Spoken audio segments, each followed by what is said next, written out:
Today, I want to talk about the most important thing that happened to the lives of music makers in over 300 years. A time during which composers have risen from beggars to choosers. We're going to compare the lives of 5 composers to demonstrate this immense change.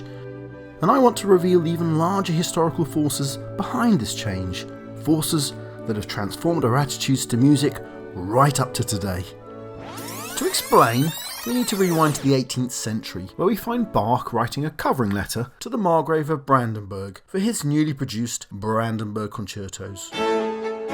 Sire, I beg your Royal Highness very humbly to be assured that nothing is so close to my heart as the wish that I may be employed on occasions more worthy of your Royal Highness, I, who, without an equal in zeal, am, Sire, your Royal Highness's most humble and obedient servant.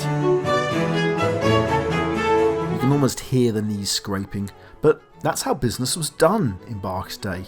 Music was an expensive business, and only really the church and aristocracy had the readies for the job. Composers needed to be in employment of a rich benefactor, and that meant bowing and begging. Cut to 50 years later, and a 25-year-old Mozart is not happy. His career is being obstructed by his patron and employer, the Bishop of Salzburg. The resentments erupt into public arguments at court. The bishop makes clear he finds Mozart insolent. Mozart makes clear he's not insolent to people he likes. For him, this is a question of rights. As he describes it to his father, the undeniable right I have to leave him, for it cannot be denied.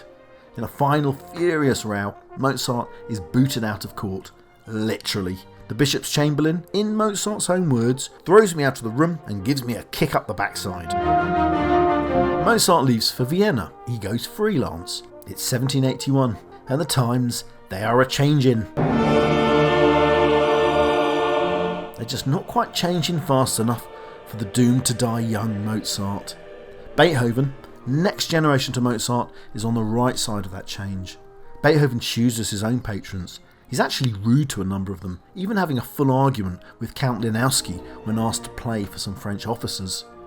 And then there's the legendary account of Beethoven with the poet Goethe, meeting the Archduke of Austria.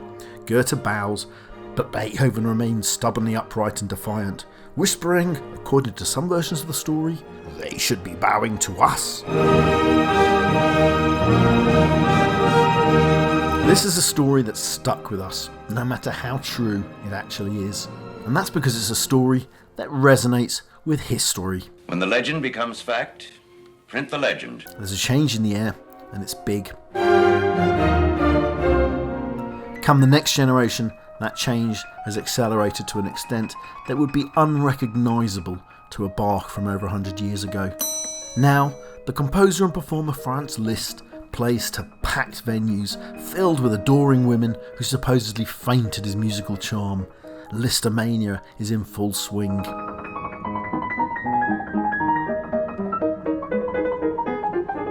And then we've got to talk about Wagner and his own little prince. The Prince of Bavaria was already, I think you could fairly say, Wagner's greatest fan. He adored Wagner's works, he worshipped the composer.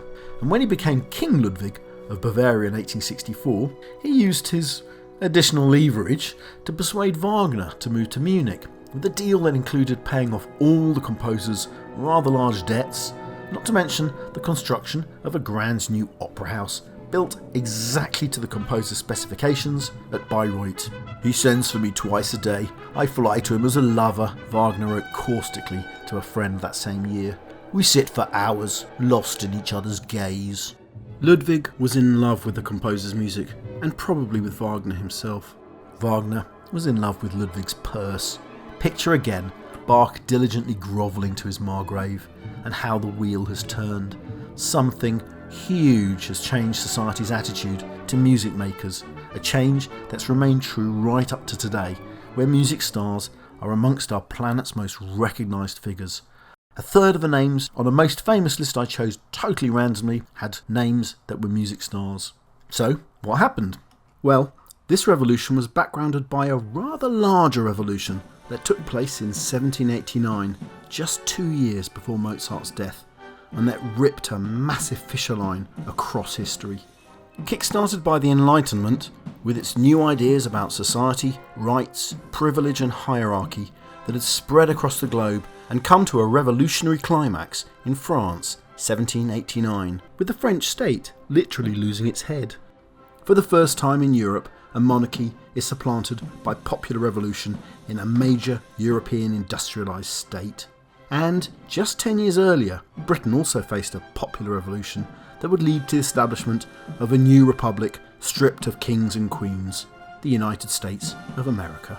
Revolution was in the air and would continue to influence society's attitude to hierarchy for the next century or more.